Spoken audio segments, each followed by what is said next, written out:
7:09 en el territorio continental ecuatoriano, buscando la verdad en la revista de Opinión Democracia. Queremos abrir un debate sobre dos temas de coyuntura, temas de fondo que son necesarios abordarlos y que ojalá no se salgan de las mesas de negociaciones, sino que a través de ellas se busquen soluciones. Recoger las aspiraciones de los diferentes sectores, pero también mirar una realidad inocultable. El mundo cambió con la pandemia, hay otras maneras de contratación, sin afectar, por cierto, lo que siempre se invoca, los denominados derechos que ya adquirieron los trabajadores, pero sí pensar en funciones de una contratación moderna, por un lado, y por otro también pretendemos abordar esta profunda crisis del Seguro Social ecuatoriano, en donde hay una deuda pendiente de solución, y así sí hay que decirlo, el gobierno tiene que contribuir con agilidad a la búsqueda de soluciones. Sabemos que no es fácil, pero hay que encontrar soluciones partiendo de las estadísticas, de los balances actuariales actualizados, porque sin estadísticas, sin datos actuales, resulta muy difícil analizar la situación y proyectar a futuro. Un seguro social ecuatoriano se mide con los recursos previsionales que se debe contar, no ahora, sino el sostenimiento en el tiempo. Y eso es lo que cuando se hizo la reforma a través de la Constitución 2008, ni siquiera entendieron esos asambleístas, ni siquiera entendió ese presidente que pusieron en la Constitución de la República recursos provisionales en lugar de recursos previsionales, que luego, por cierto, con la observación que hiciéramos oportunamente, fue modificado ese concepto.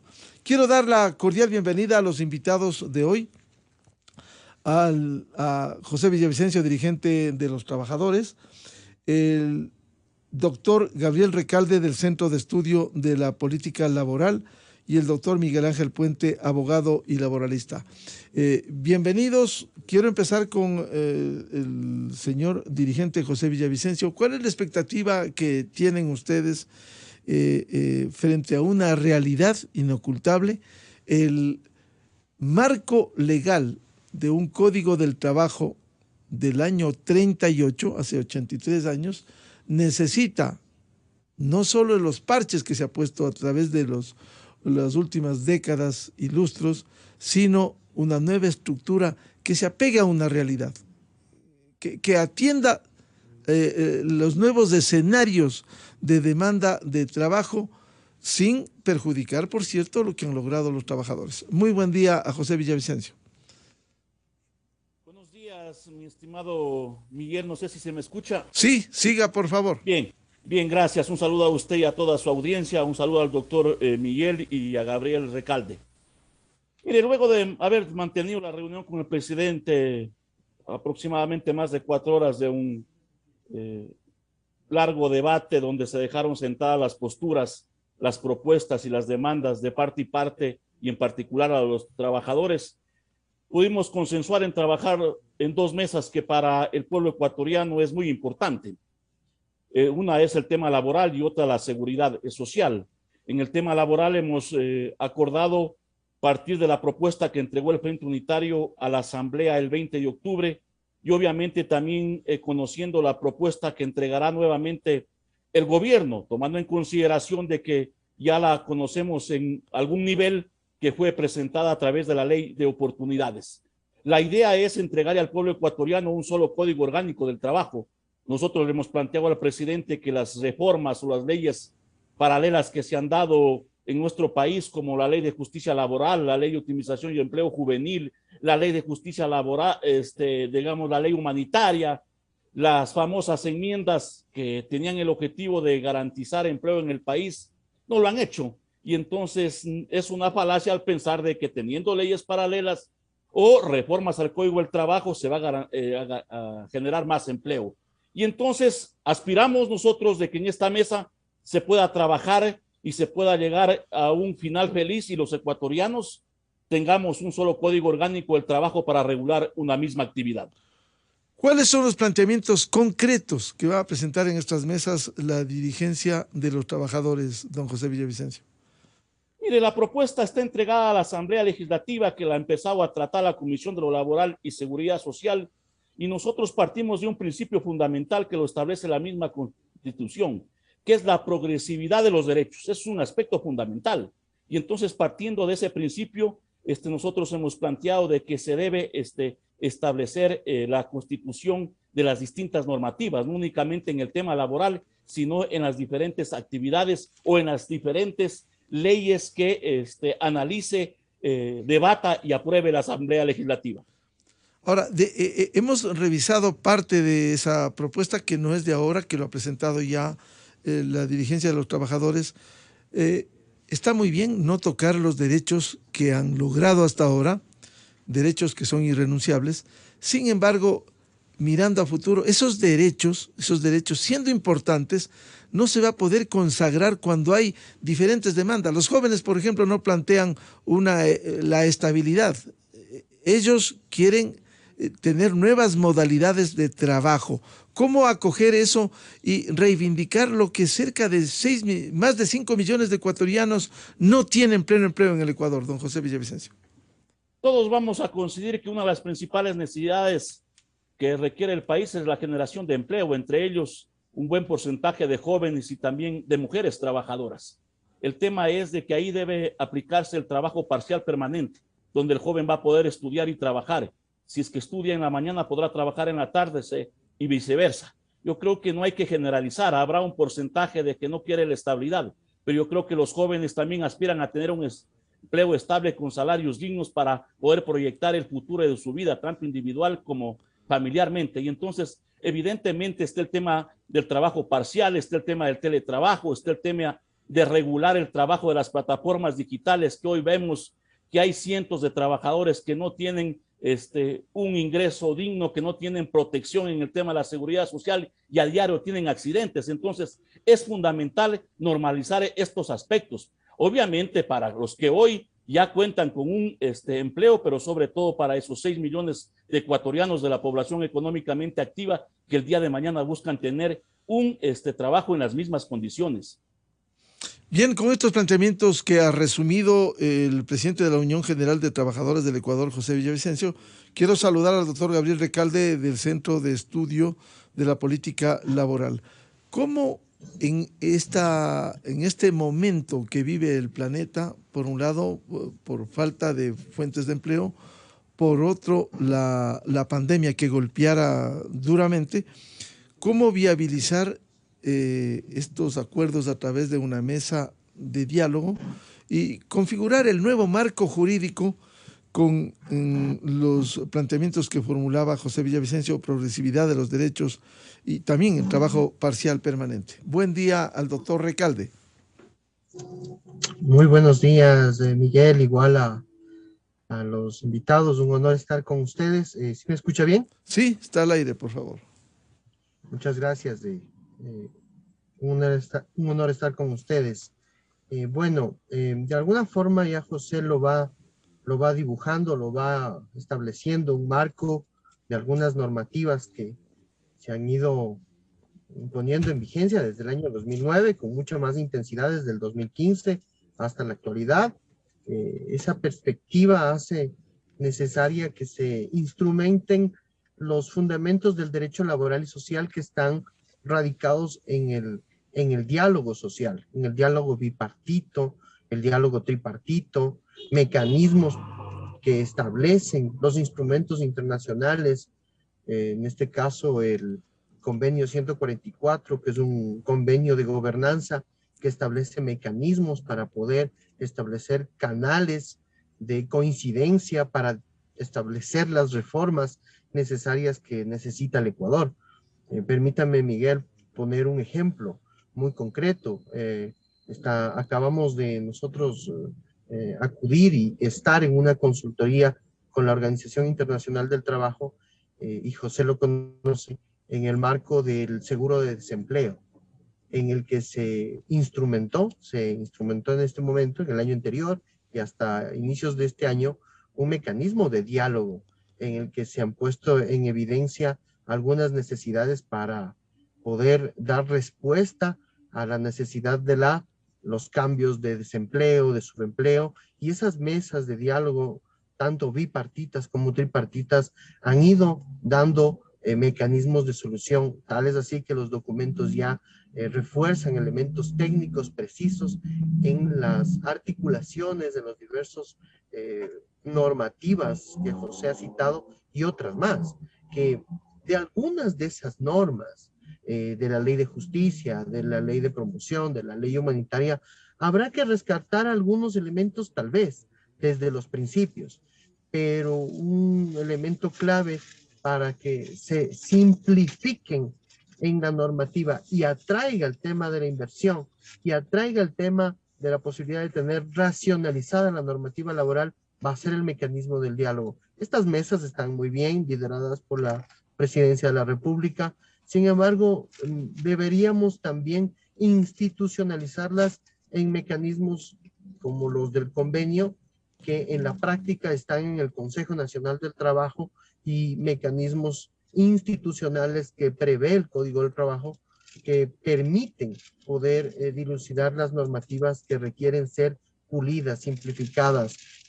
Por citar un ejemplo muy práctico, es el hecho de que la contratación a plazo fijo en el contrato individual de trabajo está regulada en este momento por 3 normas: por la ley, por el Código del Trabajo, por la ley de justicia laboral y por la ley humanitaria en este momento, incluso diría yo, por la ley de promoción, ley de promoción del empleo y seguro de cesantía. Entonces, esa triple reiteración en el caso del contrato individual de trabajo deja al menos algunos más que vacíos, contradicciones en la normativa que podrían permitir al Ecuador tener la posibilidad de una mayor productividad, dando una elasticidad necesaria y un equilibrio correcto entre avance de derechos y la posibilidad de ampliar la productividad con costos que sean razonables en la economía que tenemos actualmente.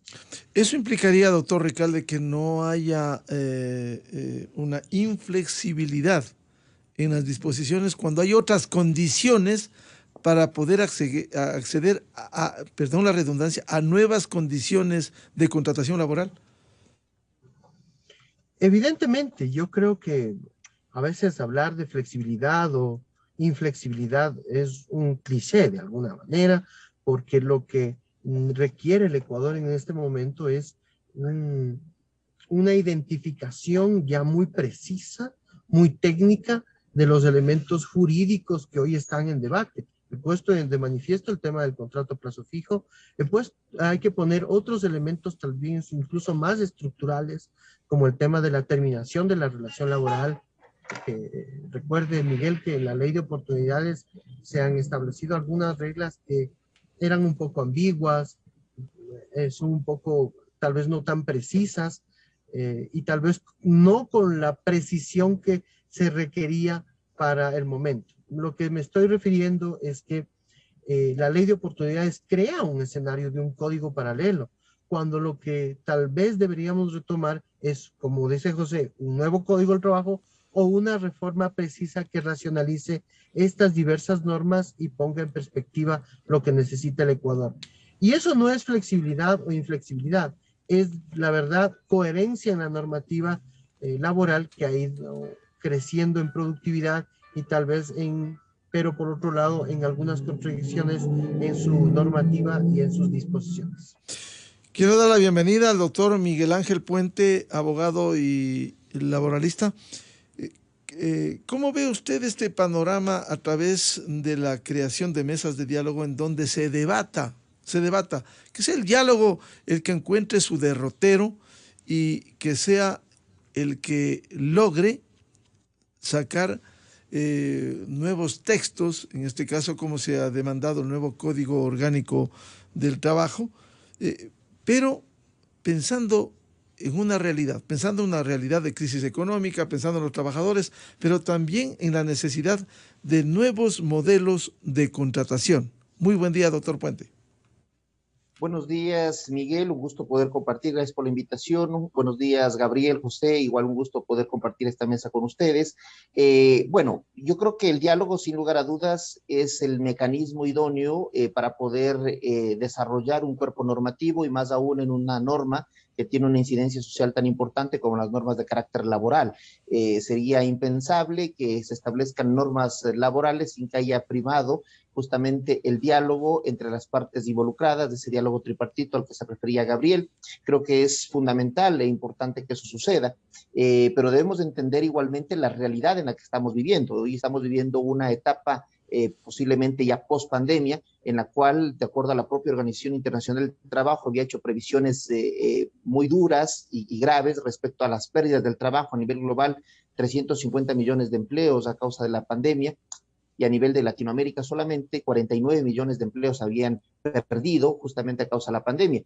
Y la Organización Internacional del Trabajo ha hecho un diagnóstico adecuado en el sentido de que la reactivación económica es el mecanismo para poder generar mayor cantidad de empleo y mejor calidad de empleo. Y eso lastimosamente en América Latina no ha sido suficiente. El crecimiento que se ha dado en el año 2021, que ha sido un crecimiento promedio del 6%, ha sido insuficiente para poder llegar a cifras antes de la pandemia. Y hoy en el 2022 las proyecciones son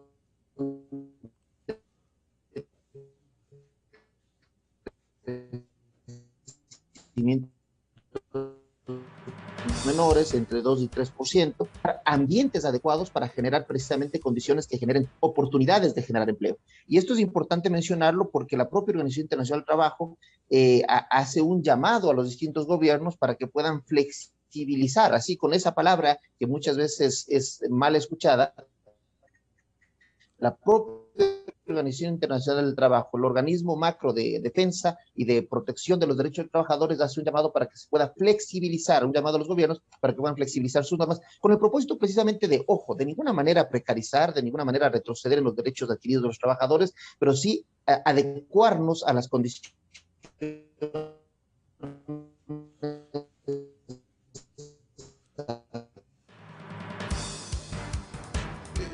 Doctor Miguel Ángel Puente, ¿qué significa flexibilizar, que no es precisamente precarizar, que es una demanda de las que se ha planteado?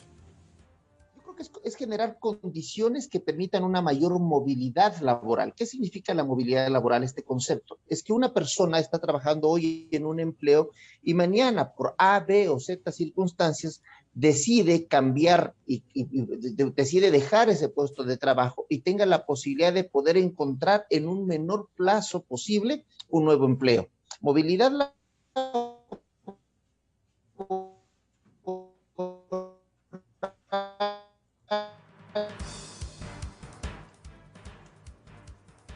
Vamos a mantener, seguir con el contacto vía telefónica, doctor Miguel Ángel Puente. Quisiera plantearle otro de los temas, como señalara el doctor Gabriel Recalde, los nuevos términos de la terminación de la contratación laboral. Esta es una de las quejas que se ha formulado, que es muy alta la carga cuando se termina una relación laboral, y por ello el argumento ha sido de no lograr, de no concretar nueva contratación laboral, porque al término de ella la carga es muy alta. ¿Cómo enfrentar esto?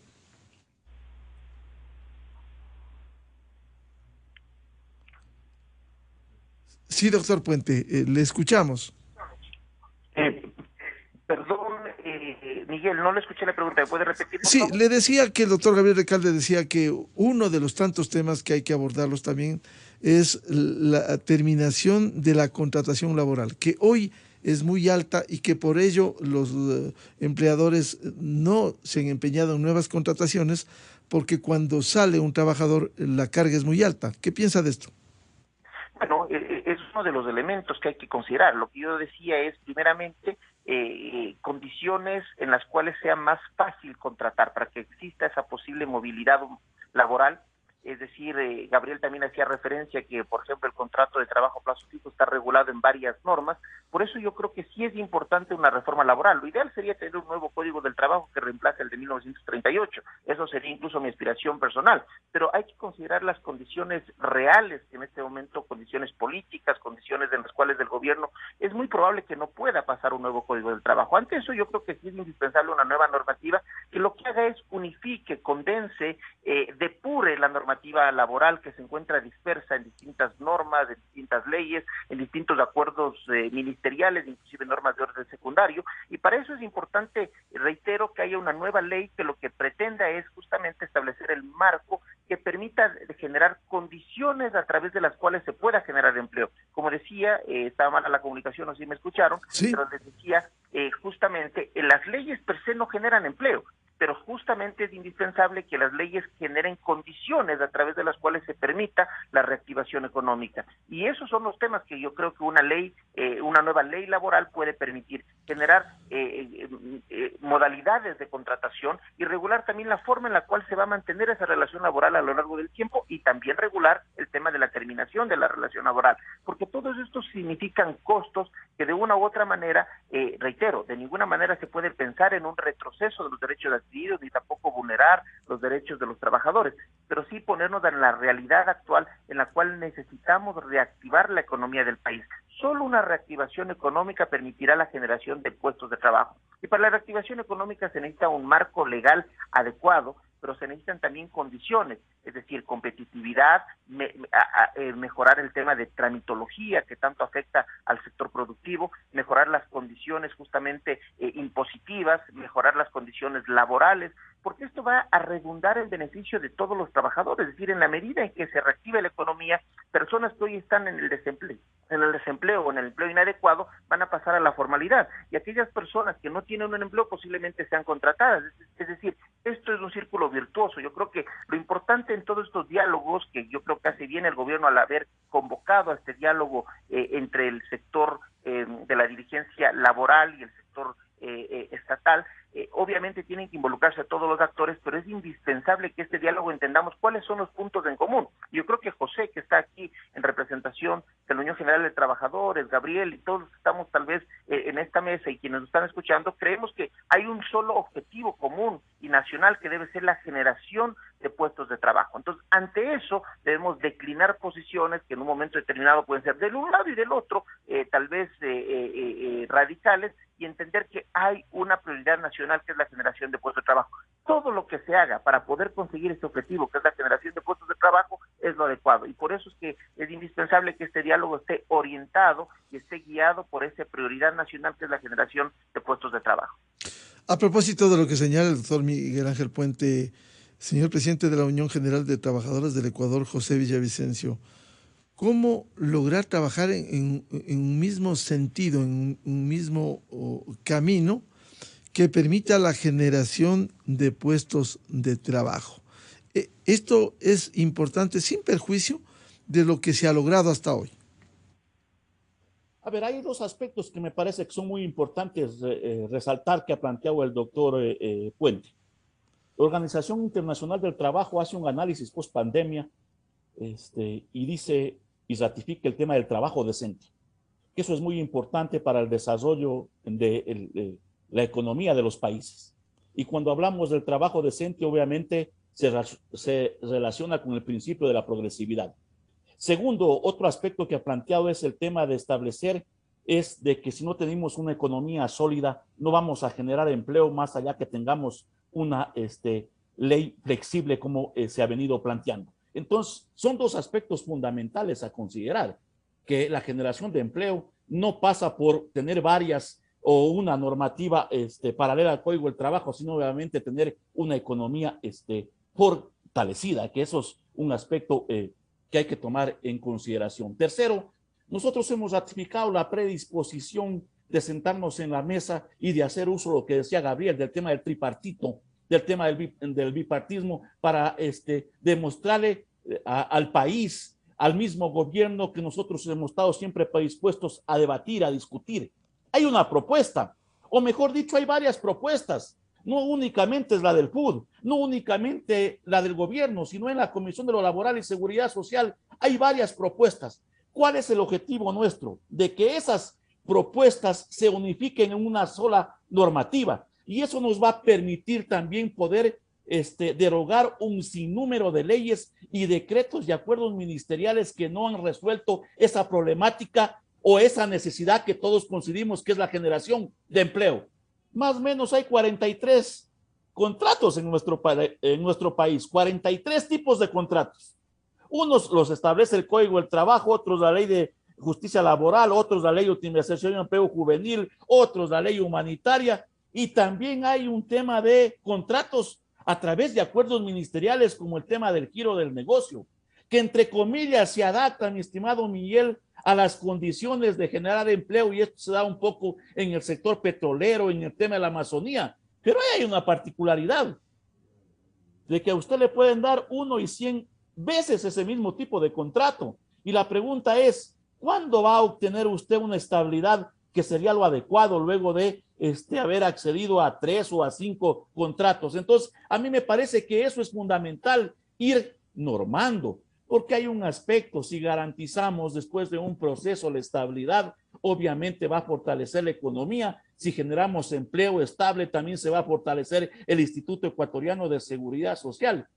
Obviamente el código que tiene protección, pero si es que lo despide, porque los empleadores dicen no contratamos para despedir. Eso es un porcentaje, porque hay buenos empresarios, hay buenos empleadores, pero también hay gente que le encanta despedir, y entonces esas condiciones que habla de que van de 3 remuneraciones a partir de el tercer año o de 1 por año, de acuerdo a los años de servicio, busca es proteger ese derecho al trabajo. Entonces, si no despide, no le va a costar nada al empleador. Entonces, a mí me parece que sí requerimos ir normalizando esas condiciones de vida. Entonces, nosotros hemos ratificado pensar que la normativa, sea flexible o no, va a generar ya el día de mañana empleo en el país. Obviamente eso no va a ocurrir, porque las mismas cifras lo han demostrado en nuestro país.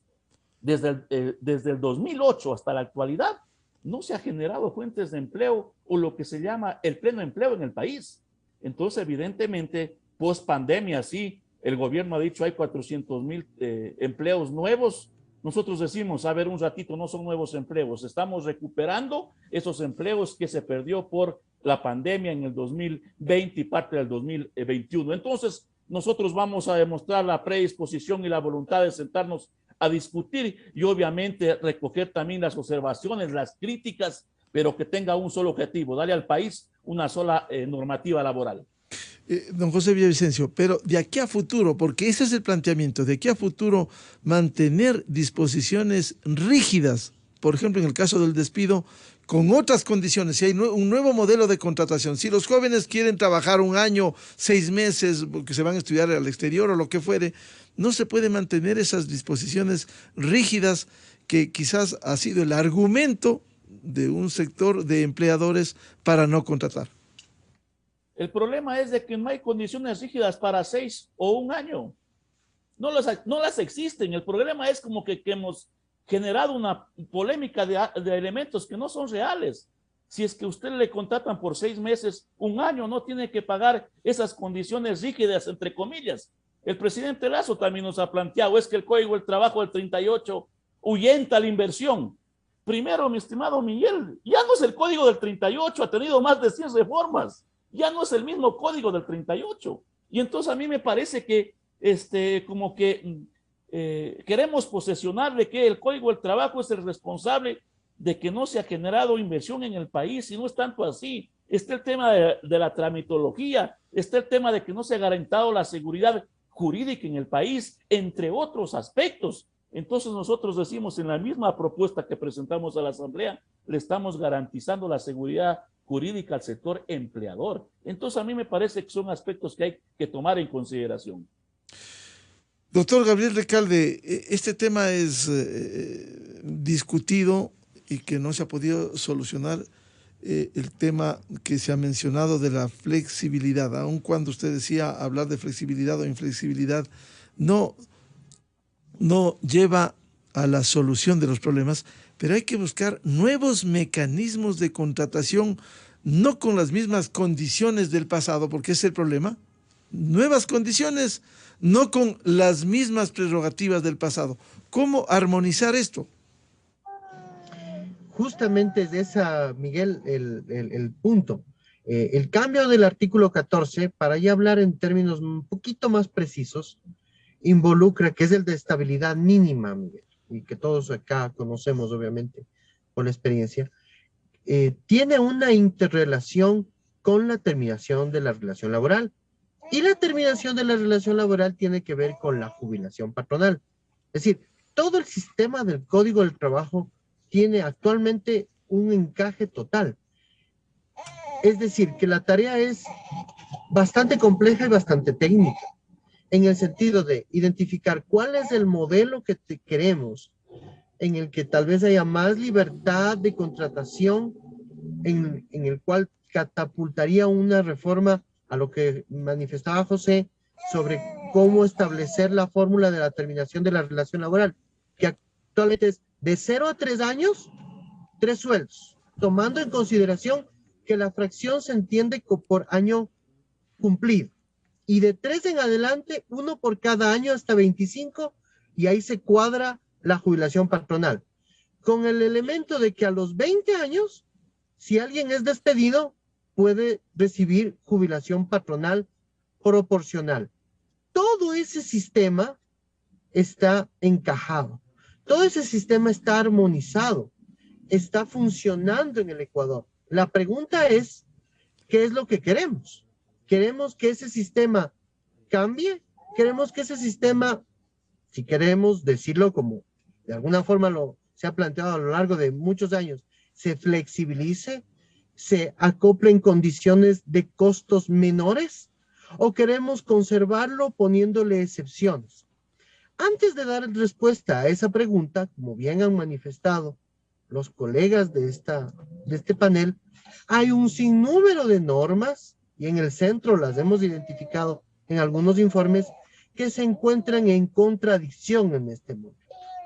Entonces, causa una confusión saber cómo vamos a establecer estos mecanismos para lograr una buena terminación de la relación laboral, o si es que los trabajadores que tienen muchos más años puedan o no acceder a la jubilación patronal. Y ahí es cuando, lamentablemente, Miguel, el gobierno nacional hace las propuestas, pero las hace tal vez sin los elementos técnicos precisos y sin el consenso necesario de las partes para diseñar un mecanismo que sea el que se adapte a las condiciones actuales.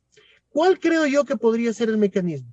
Uno, debemos destrabar el tema de la reforma en el artículo 14 para permitir que el contrato, la contratación fija, la contratación determinada, le pueda dar un mecanismo de respiro o de adaptación a las condiciones actuales de la economía a los empresarios. Sin embargo, para acoger lo que decía José, mantener también el hecho de que en algunas contrataciones en las que se vulneren normas, sí se requiera y se garantice el tema de la estabilidad.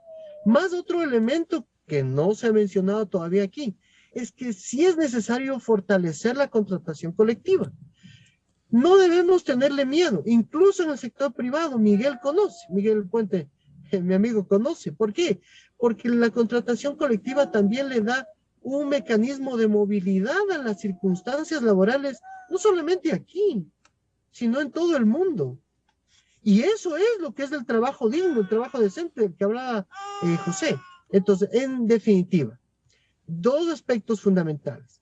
¿Cuál es el sistema que requerimos para, más allá de flexibilizar o no flexibilizar, acoplar desde la contratación hasta la terminación con el mecanismo que hoy tenemos de jubilación patronal? Y en esas circunstancias ver de manera muy responsable y muy técnica cuál es el sistema que requerimos, pero no en norma paralela. porque yo entiendo la perspectiva del gobierno, está bien, el tema de generación de oportunidades, ampliar las fronteras, pero tampoco nos daría, y yo creo que a los empresarios tampoco les va a dar mucha seguridad tener una, una, una norma paralela, una norma coexistente, y que además, todos conocemos aquí, nos van a traer unos serios debates constitucionales y que en definitiva la Asamblea no va a poderlos resolver adecuadamente, no los va a poder canalizar como quisiéramos. En definitiva, estas mesas son importantes, estos mecanismos se deben discutir a alto nivel, con mucha responsabilidad, para diseñar en conjunto algo que, sin restringir derechos, pueda mantener, creo yo, las instituciones que tenemos, pero en un diálogo concertado, con representatividad, porque ese es otro mecanismo, tanto de los trabajadores y de los empresarios, porque en los diálogos están actores legítimos. Sin embargo, hay que tomar en consideración, como decía José, hay una serie de actores en el trabajo y en el empleo que tal vez no se encuentran visibilizados, que no se encuentran representados. No quiero decir que los actores, como en el caso de José, no son absolutamente legítimos en las mesas, sino que ampliar la representatividad de ellos nos darían las perspectivas que tal vez no conocemos en el mundo del trabajo, o que conociéndolas las debemos explorar con mucha más profundidad. Doctor Miguel Ángel Puente, este tema es importante en la construcción de un nuevo marco jurídico que no restrinjan derechos, por cierto, pero sí que busquen una salida. El caso de la jubilación patronal, como mencionaba Gabriel Recalde, para impedir que quien va a cumplir 20 años sea echado de la empresa. ¿Cómo construir eso que permita también lograr una mejor contratación colectiva? Justamente el tema de la jubilación patronal es un ejemplo bastante complejo de nuestra normativa. Yo en el ejercicio profesional muchas veces he tenido conversaciones con clientes que quieren invertir en el país, que quieren instalarse. Y cuando uno les explica el tema de la jubilación patronal, la primera reacción es de asombro, ¿no?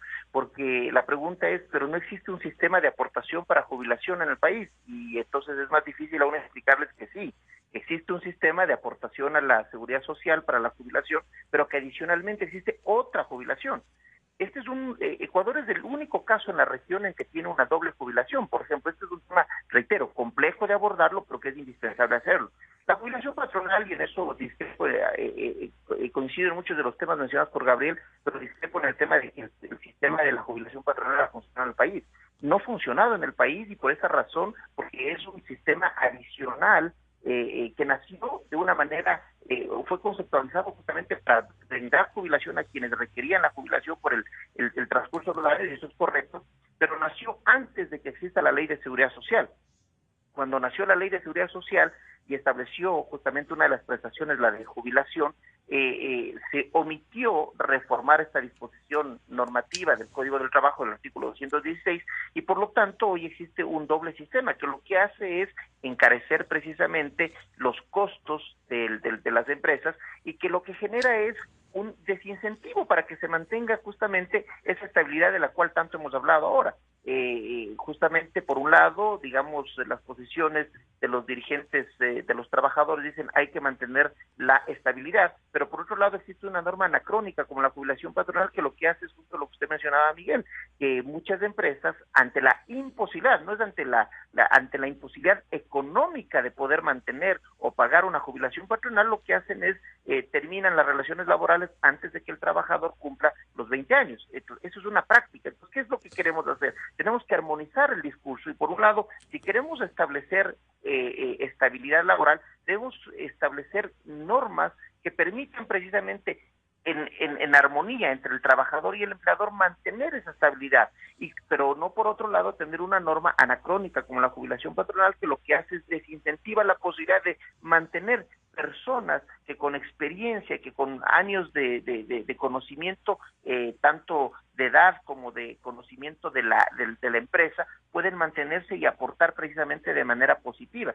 Por esas razones que yo creo justamente que, reitero, lo ideal sería tener un nuevo Código del Trabajo que reúna las propuestas presentadas en el proyecto de ley del Código del Trabajo presentado por el CUT, que reúna las condiciones o las propuestas del Código del Trabajo que presentará el Ejecutivo. Eso sería lo ideal, pero en la práctica veo muy poco probable, por lo que había mencionado, por las condiciones políticas y la configuración de la Asamblea Nacional, y por lo tanto sí es indispensable una nueva ley que depure, que derogue las normas que se repiten en una parte y en otra, que son contradictorias en una parte y en otra, como bien lo ha mencionado también Gabriel. Es decir, que haya una nueva normativa que lo que haga es condense en un solo cuerpo normativo estas disposiciones que establezcan un marco más fácil de entender, porque el propio trabajador, el propio empleador inclusive, muchas veces está en una maraña jurídica en la cual no sabe qué es lo que tiene que aplicar, si aplica en este caso la estabilidad, si no aplica la estabilidad, si tiene que pagar horas suplementarias, extraordinarias, es decir, el andamiaje normativo en materia laboral es complejo,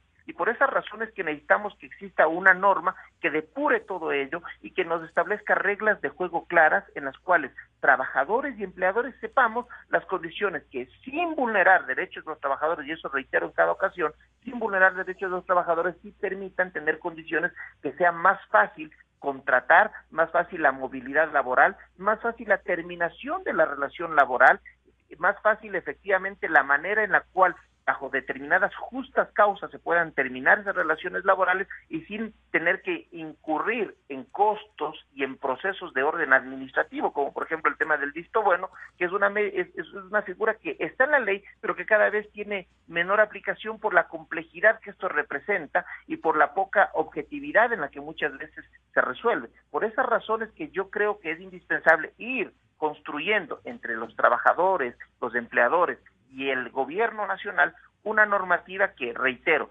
permita un objetivo nacional que es la generación de nuevas plazas de trabajo. Por esta razón yo creo que sí, hay que topar estos temas que son complejos y que son difíciles de abordar, pero que son indispensables, como por ejemplo el de la jubilación patronal, las modalidades de contratos de trabajo, las condiciones de indemnizaciones para las terminaciones de las relaciones laborales, pero sobre todo también los nuevos temas, el teletrabajo, el tema de la digitalización, el tema de la automatización, es decir, no podemos pensar una inserción laboral sin pensar en estos temas de los cuales, de acuerdo a ciertas investigaciones, en los próximos años habrán muchas profesiones que no existen actualmente y que para eso precisamente tenemos que estar preparados, para ese mundo digital, para esa automatización, para esos grandes desafíos que trae la tecnología, es que el país tiene que estar preparado. Y para eso, reitero, las normas no generan empleo, pero generan un ambiente en el cual se establecen normas y reglas que deben regular las relaciones entre los trabajadores y los empleados. Nuestro compromiso es seguir hablando de la reforma laboral. Esto recién empieza a través de las mesas de diálogo. No queremos sino acompañar en este sentido. Pero quiero esta mañana plantearles del otro tema que anuncié al comienzo, la otra mesa laboral por el caso del Seguro Social Ecuatoriano, don José Villavicencio. Antes quisiera muy puntualmente y pedirle ser precisos, sin perjuicio de las mesas que van a trabajar en la reforma laboral, van a hacer la marcha este año, no tiene, más allá del derecho que les asiste a la protesta con propuestas o a la resistencia, hacer una marcha en condiciones en donde vemos un fantasma de desestabilización en la Asamblea Nacional, que están buscando descabezar ahí a las autoridades, tomarse los organismos de control, no pudiera ser un elemento que contribuye, cuando precisamente ustedes con legítimo derecho en la mesa de diálogo de trabajo, tema laboral y seguro social, van a tener la oportunidad de decirle todo lo que deseen al gobierno? Bueno, en una parte, mi estimado Miguel, ya le dijimos en el tema de la reunión, pero brevemente, yo creo que hay que entender que el trabajo en lo fundamental busca combatir una desigualdad social en el país y a nivel mundial. Segundo, mire, estamos demostrando en la práctica cambiar las condiciones en el tema laboral, y está el tema del teletrabajo, está el tema de la plataforma digital, y está un tema que también se ha polemizado en nuestro país, que es el tema de la jubilación patronal. Mire, entonces la propuesta está ahí y va a servir como instrumento. Segundo, me parece que el gobierno no debe espantarse si los distintos sectores sindicales y sociales nos movilizamos, que no busca estabilizar al gobierno, que no busca tumbarle al gobierno, porque no podemos pensar que el día de mañana, en el Día Internacional de la Mujer Trabajadora, que se movilizan, el objetivo es estabilizarle al gobierno. No, no, es conmemorar el 8 de marzo y también exigir mejores condiciones. Entonces a mí me parece que no debe estar en el centro el cuco de que buscamos estabilizar al gobierno. La democracia, ese Estado constitucional de derechos y de justicia social, también se fortalece con el derecho a la protesta y a la resistencia.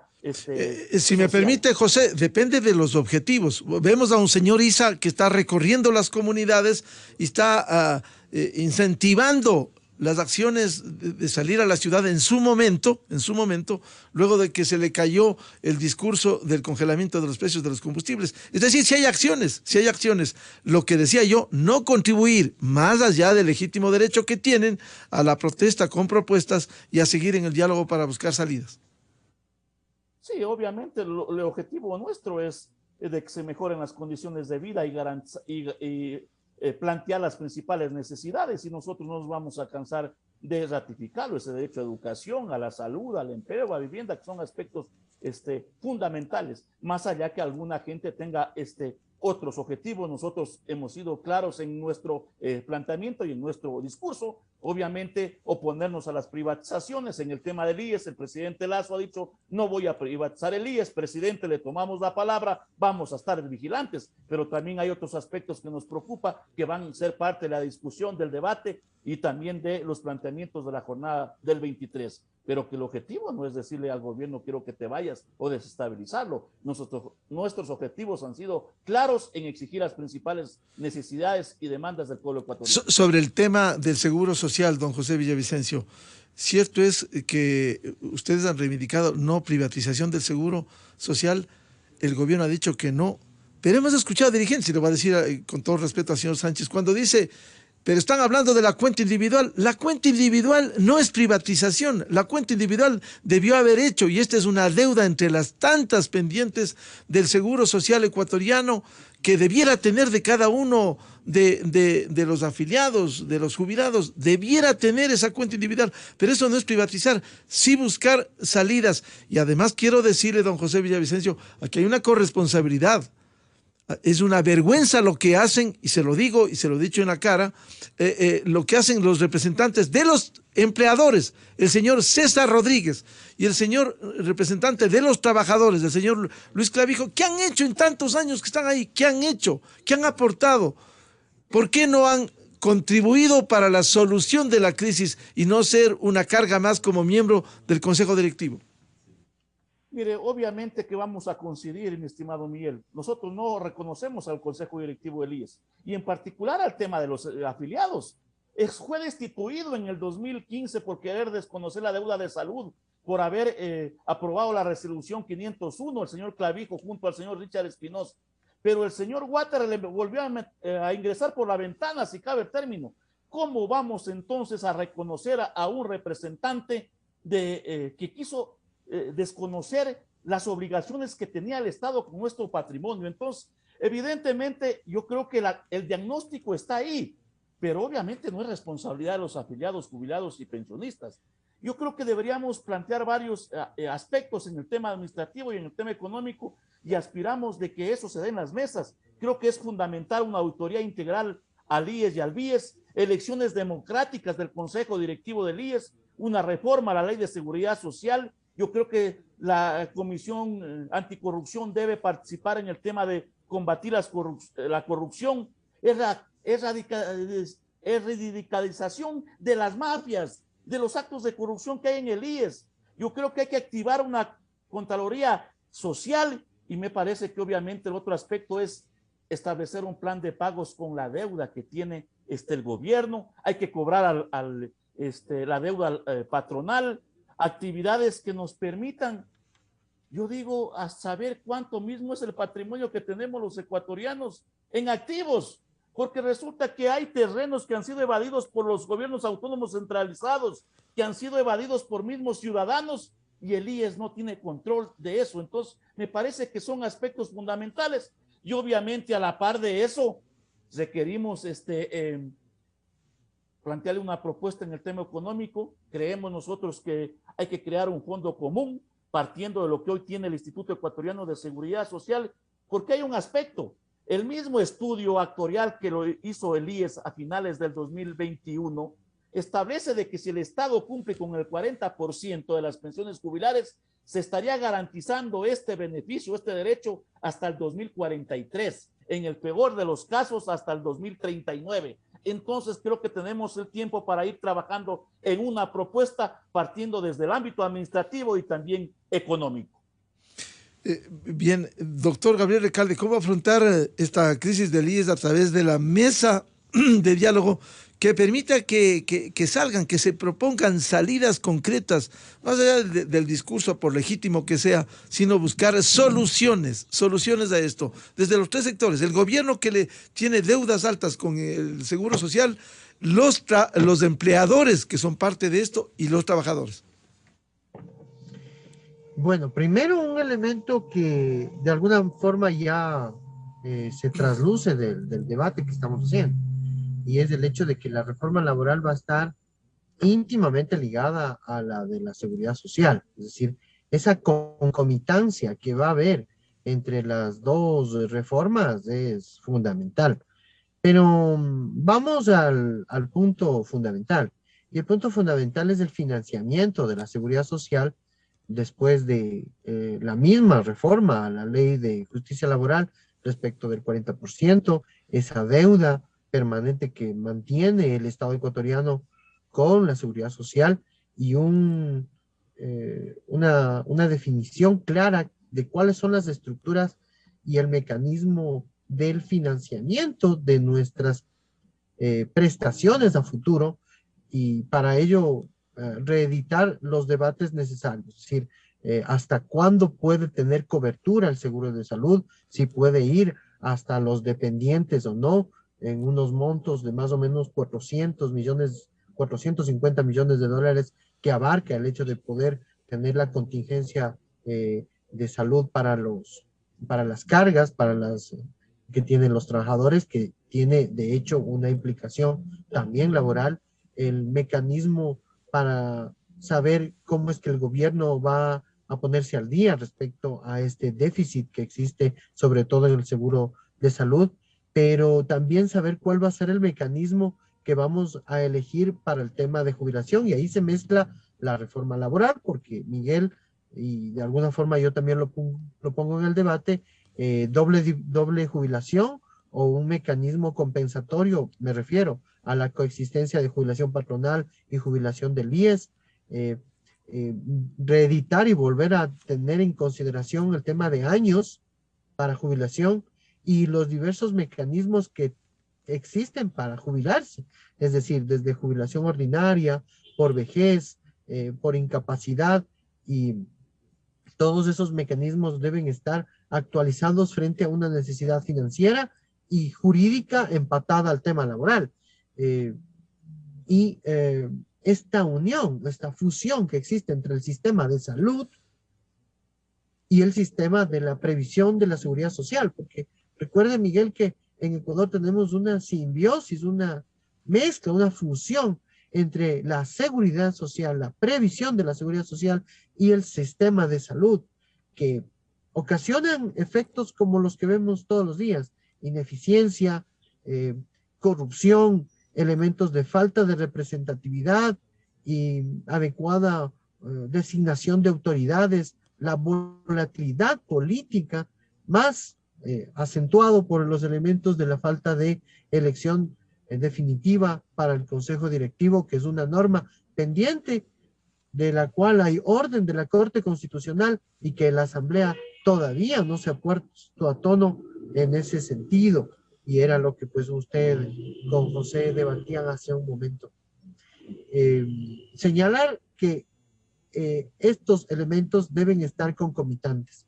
Por eso es que diseñar una reforma a la seguridad social implica no solamente consensos, sino ver viabilidad financiera para el futuro, y no solamente un futuro a 5 años, a 10 años, sino una viabilidad a largo plazo que permita tener una seguridad social, pienso yo, que pueda asegurar a generaciones futuras unos fondos que sean justos para vivir, pero que también no sacrifique, de aquí en adelante al menos, más todos los problemas que acoge la seguridad social, una, una vejez, unas condiciones de seguridad óptimas para generaciones futuras, en generaciones futuras que quieren mecanismos distintos también. Eso debemos admitirlo. Yo sé que es difícil por algunos sectores entender por las diversas conquistas que hay en la seguridad social, pero sí debemos entender que la seguridad social también tiene que irse adaptando como los mecanismos laborales que están evidentemente ligados y concomitantes, como he señalado. Doctor Miguel Ángel Puente, ¿cómo afrontar la crisis del IES a través de esta mesa que va a establecer el gobierno y plantear soluciones? Porque ya sabemos la profunda crisis que tiene, cómo se le dañó con esa ley de justicia, mal llamada de justicia laboral en abril de 2015, que 4 años generó un bache enorme, pero hay que buscar salidas desde los 3 sectores, desde el gobierno que debe, desde los empleadores y los trabajadores. Sin lugar a dudas, la mesa de diálogo creo que es un ambiente adecuado para poder buscar soluciones de un tema tan complejo. Y me permito esbozar algunas de ellas.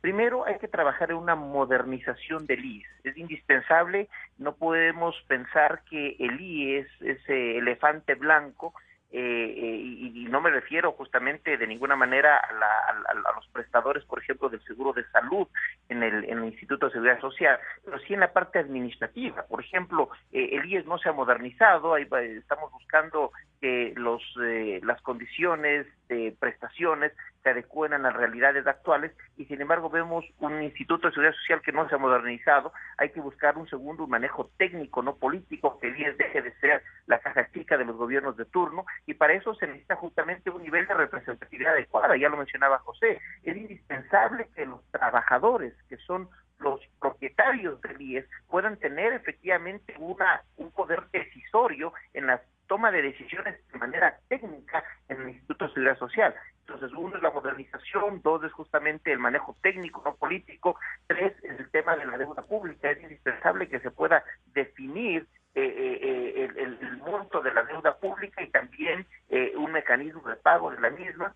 4, un tema de transparencia. Necesitamos que justamente transparentar las cifras, saber la realidad de la situación del IES, porque uno de los temas, igual José decía, le tomó la palabra al presidente que no se va a privatizar la seguridad social. Perfecto, pero la pregunta es, los mismos trabajadores sabemos cuáles son las condiciones, hasta cuándo están aseguradas nuestras prestaciones de jubilación, ni siquiera las de salud, porque la realidad es que la mayoría de las personas, de los ecuatorianos que tienen un pleno empleo, normalmente tienen un seguro de salud paralelo, porque saben que si van a esperar la atención del IES, van a esperar un turno por 3 meses o 6 meses cuando ya el resultado haya sido catastrófico o cuando posiblemente ya se haya solucionado el tema médico. Entonces, esa es la realidad y por lo tanto yo creo que los propios trabajadores tienen que estar debidamente representados para poder tener una decisión adecuada sobre qué es lo que quieren precisamente, si quieren mantener un sistema de salud precario o de seguridad social como el que se tiene ahora,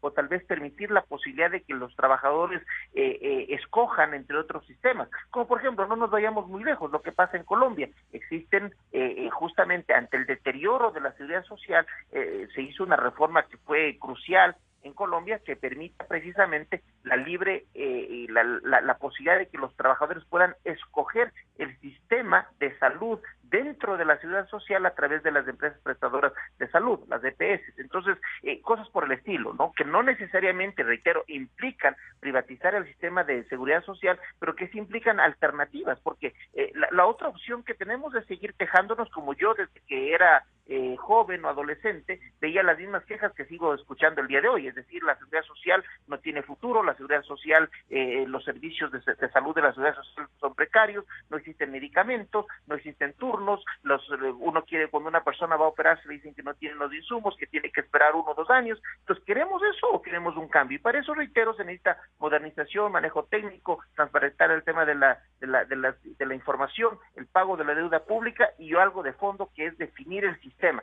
¿Queremos efectivamente mantener el sistema actual o posiblemente algo que ya mencionaba Miguel, un sistema de cuentas individuales, un sistema en el cual cada una de las personas, habiendo un porcentaje, porque eso hay que mencionarlo, no puede haber una transición tampoco de golpe de un sistema a otro, tiene que haber un sistema de transición que permita mantener un proyecto, un sistema de solidaridad en la seguridad social, en la cual el Estado ponga los recursos necesarios para mantener el sistema y las prestaciones para quienes menos aportan, pero quienes igualmente más aportan, contribuyan al sistema solidario, pero también tengan la certeza de que un sistema de cuentas individuales puede determinar una proyección de cuánto es lo que cada afiliado tiene en la seguridad social, cuánto es lo que va a poder disponer para su salud, cuánto es lo que va a poder disponer para su jubilación, es decir, transparentar las cifras. Yo creo que si hacemos, y existen mediciones respecto a la satisfacción de los servicios o de las prestaciones de la seguridad social, la cifra es extremadamente alta. Ninguno,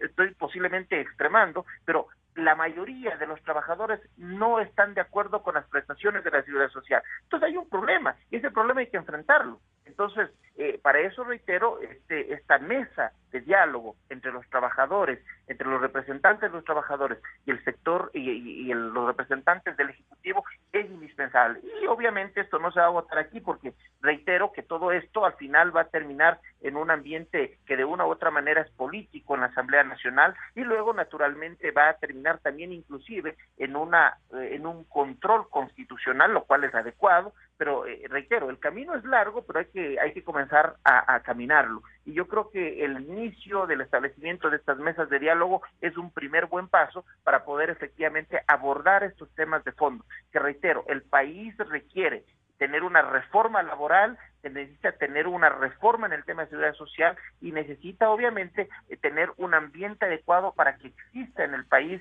generación de empresas, inversión en el país y reitero, la suma de todos estos elementos van a permitir precisamente la generación de empleo. Reitero, no existe ley alguna que genere empleo per se, solamente son eslabones de una cadena que permiten justamente generar condiciones adecuadas para que la reactivación económica cumpla su objetivo, que es la generación de nuevo empleo y de mejor calidad. Lo importante será que a través de estas mesas de diálogo fluyan las soluciones, con legítimo derecho que se hagan los planteamientos, pero que se encuentren soluciones, que es lo que aspira el país, tanto en el tema laboral cuanto en el tema de la crisis del Seguro Social ecuatoriano. Nosotros seguiremos abriendo espacios para seguir dialogando sobre estos dos temas fundamentales, insisto, la reforma laboral y la crisis del Seguro Social ecuatoriano. Muchas gracias al presidente de la Unión General de Trabajadores del Ecuador, José Villavicencio, al doctor Gabriel Recalde y al doctor Miguel Ángel Puente.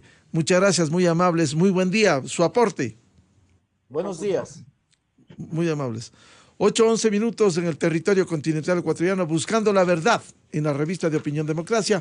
Vamos a una pausa publicitaria y luego tenemos previsto un diálogo sobre la invasión de Rusia a Ucrania. Invitados el doctor Jorge Salles y el periodista Jorge Ortiz García. No sin antes de la pausa decir, hemos recibido algunos mensajes de quejas de conductores porque en la autopista Rumiñahui no hubo contraflujo esta mañana. Es un caos que hay en la autopista Rumiñahui entre la administración del peaje que hace la prefectura de Pichincha y el tema del control del tránsito de la Agencia Metropolitana de Tránsito. Un caos en la autopista Rumiñahui, porque no abrieron el contraflujo este lunes. Miguel Rivadeneira en la revista de Opinión Democracia. Inicio de espacio promocional y publicitario.